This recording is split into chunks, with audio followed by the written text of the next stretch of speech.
It is this. Wow. Like this could never have been predicted. No way this could have been predicted. Wow. Wow. Says libs of TikTok. Wow. Kit, how did they? It's diabolical that they circumvented what we were doing when we were banning DEI. Nobody could have ever predicted. No one could have ever predicted that if we use the names of their taking, well, they would just change the names. No one could have said that. It was unforeseeable. It was so unforeseeable, libs of TikTok, and so many others, Robbie Starbuck and others, who claim that we're pulling it down, we're taking all the credit, counterfeiting all of this victory. And wouldn't you know it, the University of Iowa admits to covering up DEI to protect government funding. Quote, there's DEI work happening. Somebody's not going to have that in their job description because of the State House. Rebranding DEI is still DEI. Defund. The cucks are unbelievable. You know what to do with yourselves, cucks. You know what to do with yourself. If you're a white person and you're still a conservative, you're practically either already a cuck or on your way to being one. Now is the time to get white positive. I have been saying for decades that you've got to call this what it is for many reasons. The most important one is calling it anti-whiteism. What it is part of the machinery that creates a people out of our deracinated race. And if we are ever going to arrest our victimization as a people for the good of everyone, of every group in our countries, we have to come together and as a people, as a Western kind, and say enough is enough. We can't continue with the abstractions. We can't keep using the vernacular, the locutions of anti-whites. If you use their terminology, you legitimize their ideology. You legitimize their immorality. You legitimize their criminality. Remember all of that? Don Unaki, I think, is the guy who offered those. You see how we continue to grow with the genius of our community? You see how we continue to grow with that genius? Let's have a look at the absolutely unpredictable. I mean, we've already, I know you're saying to yourself, but Jason, we watched several news items with you where they even on a news show. Remember, we watched that news show? In fact, I probably still have that tab where the professional anti-white came in and said, well, we're just changing the names. We're just changing. Really? You've got to call it what it is, even if they didn't just change the names. If you don't call it what it is, it will never go away. And that's exactly what happens here. I know it's difficult to remember yesterday for many of you, but try to recall that in many years past, anti-whiteism applied in the workforce, applied in education, applied everywhere, didn't have a name, okay? They didn't call it anything many decades back. It didn't have a name, and it was still applied. Then they started giving it names, which was dumb. But DEI wasn't the first name. You had, gender norms in hiring for a while. You had race and national origin in hiring and in promotion for a while. You had all of these other names. They are regularly changing the names. You get a name band. So you've got to call it what it is, anti-whiteism, or you just end up with this, you losers. You won't find it by Googling it because of our state legislature, governor, state house, they're all that side. So they've directed the board of regents to, I don't know if eliminate's the right word, but stop using the word. So you'll see words like community and those types of things, belonging, community, all those. Okay, let me point out right here. So this anti-white right here, he's talking about, he's like, yeah, well, we're just naming it.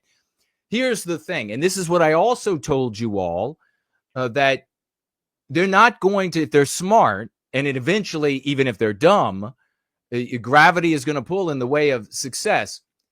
They're going to end up with a title that will be acceptable for anti-whiteism. It's going to be something like community. It's going to be something like integrative. It's going to be something like integrative harmony. And you're not going to be able to go in then and engender enough anger from the population. You're not going to be able to go back to that population and say, hey, now DEI is called integrative harmony. So we have to all go, you're going to find that your demands, your appeals fall on bloated, floppy, white booby ears. They're just not going to be interested in that. They're going to be like, what, integrative harmony? I don't know if that's the same thing.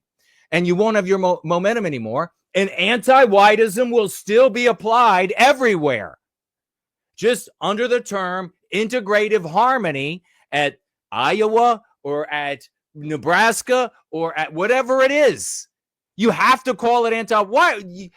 You're so fucking jealous of me. It's sickening.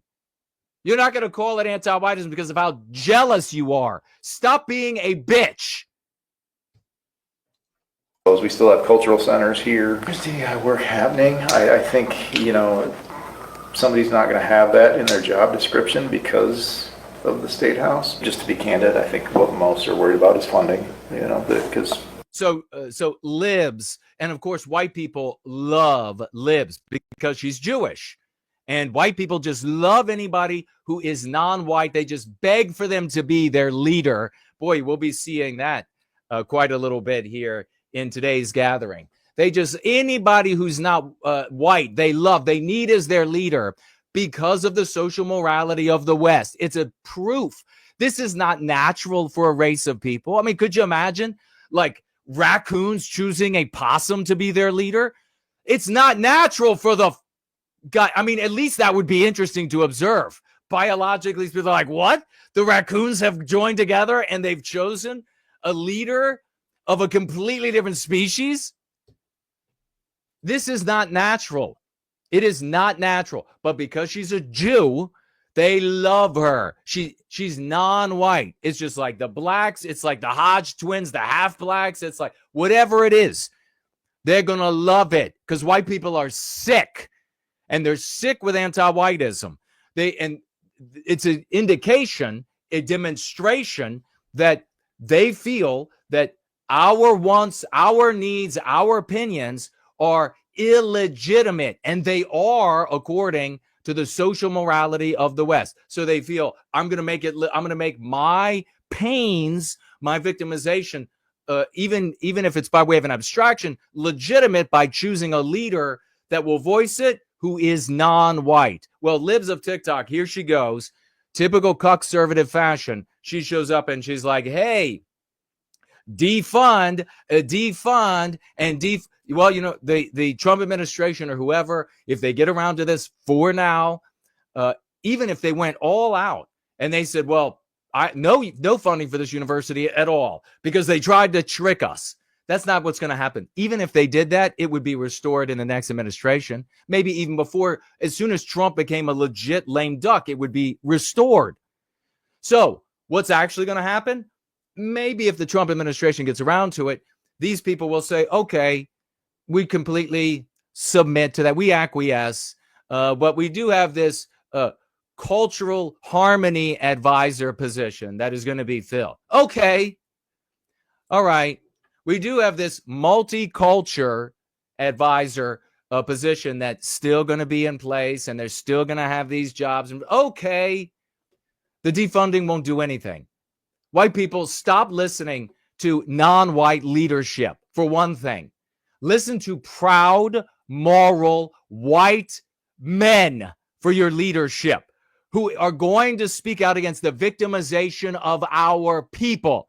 And I know you're going to have angst over it. I know your panties, I know your little silky thongs, both males and females out there, I'm sad to say, for the white race. I know your little silky thong is going to get in a bunch, but you're just going to have to yield to the leadership, that role and those duties, and then just follow, push, support. That's all you're good for. Your decisions have sucked royally. We got much more. Who could have thought that this could happen? The The answer is white peoplehood from a position of morality in our own story, engendered by the concepts that we use here, which create that story for the white race. No one else being harmed by the arresting of our victimization. That's the answer. Half the white population have in studies shown that they will embrace a positive white identity. Could you imagine that many white people working together? We don't even need anywhere near that amount. The reason why there has been nothing but failure on our side when it comes to our victimization for many lifetimes, many lifetimes, is because white people are not going to join in the victimization of another group for our betterment. They just won't do it. They won't. I mean, look at the world around you.